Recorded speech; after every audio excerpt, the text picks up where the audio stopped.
TV Nigeria. Welcome to another episode of What Next Education. To discuss the challenges and way forward in the education sector in Nigeria, I have Mr. Awal Musa Rafsajani. He is the Executive Director of CISLAC. Good to have you on the program. Thank you. So, to start with, we've witnessed recent policies in place by successive governments to address the challenge in the education sector. But why are there still loopholes? Why is it that the education sector has not moved forward? The education sector has not moved forward because of the deliberate and conscious effort by those who benefit from corruption and destruction of public education in Nigeria. Some people are determined to destroy public education, which unfortunately they benefited from, and that is why they do not want to, ensure effectiveness in the public sector in education in Nigeria. They under budget the sector. They, refuse to, reform the sector. They also, corrupt it, by making it difficult even for ordinary person to have quality education, quality public education, because they have come up with their private,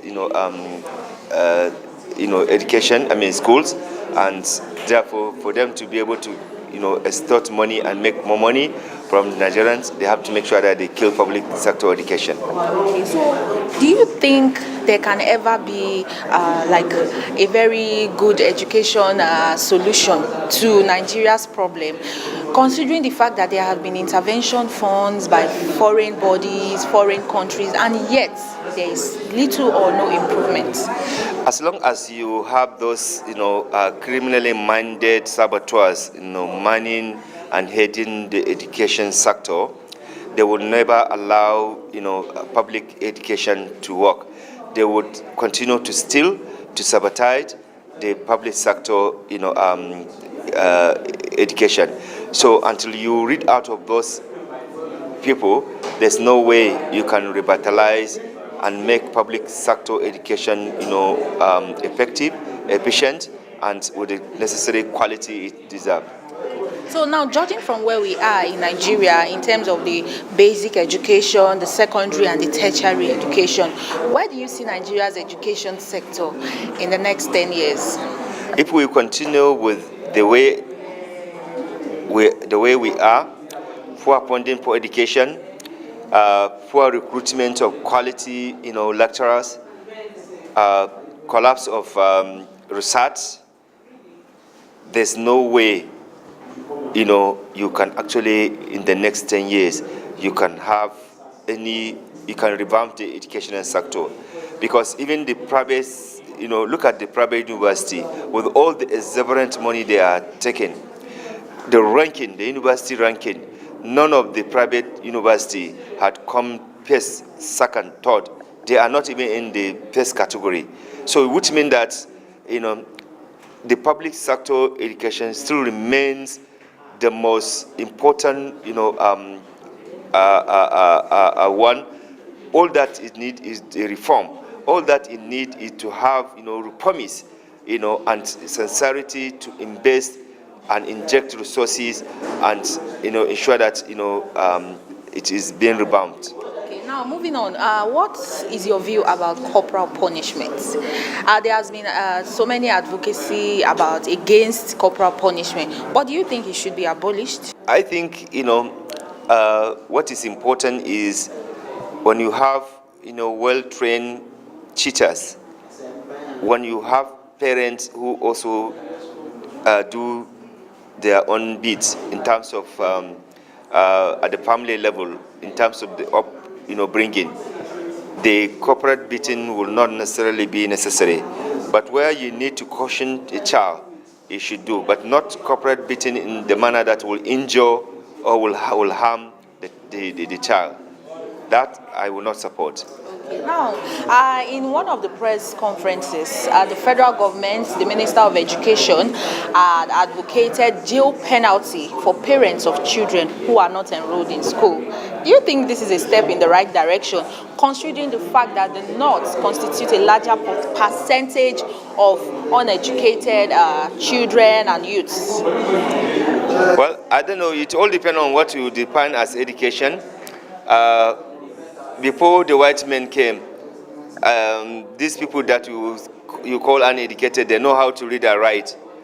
They communicate. So you don't need to necessarily say that because you do not know how to blow English, then you are uneducated. Yeah, no, I'm giving this example according to the UNESCO data. Yes, which states that they are out of school. Yes, out of school children. Yes. I think it is very alarming and it's very worrisome to see children out of school, and I think every effort must be done to ensure that parents must actually take their children to school, because in the past it has worked.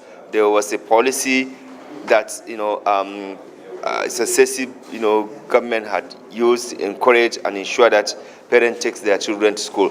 Now the challenge you have, government is not building primary school, is not building secondary school, the infrastructure is not there, the teachers are not there.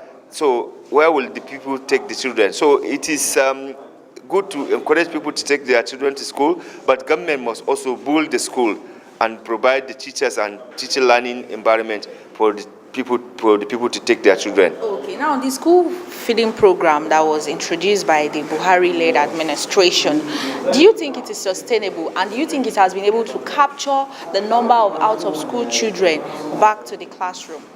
Well, I don't know whether this is going to be successful because successful because government comes and go, and because of the inconsistency of policy in Nigeria, the next administration after the 2019 government in 2023, we are not sure whether that will be consistent. But I think it is important that those who are not able to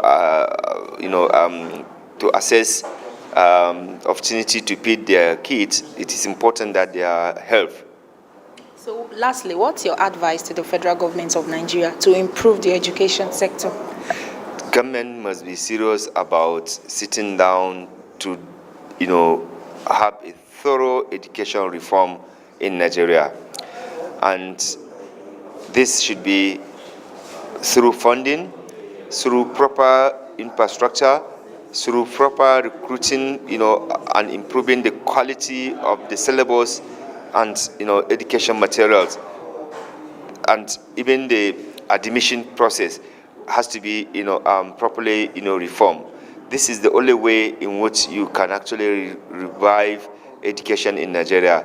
The science laboratory, the technology, the tools, equipment must be provided and must be up to date, and students must be given opportunity to enroll in education, in the highest education. And most sincerely, thank you so much for your time. And I have been speaking with the Executive Director of the Civil Society Legislative Advocacy Center, Mr. Awal Musa Rafsanjani. He has shared his thoughts on the education sector in Nigeria, identified the loopholes, and given the way forward. This is where we draw the curtain on today's episode of What Next Education. Stay with Roots TV.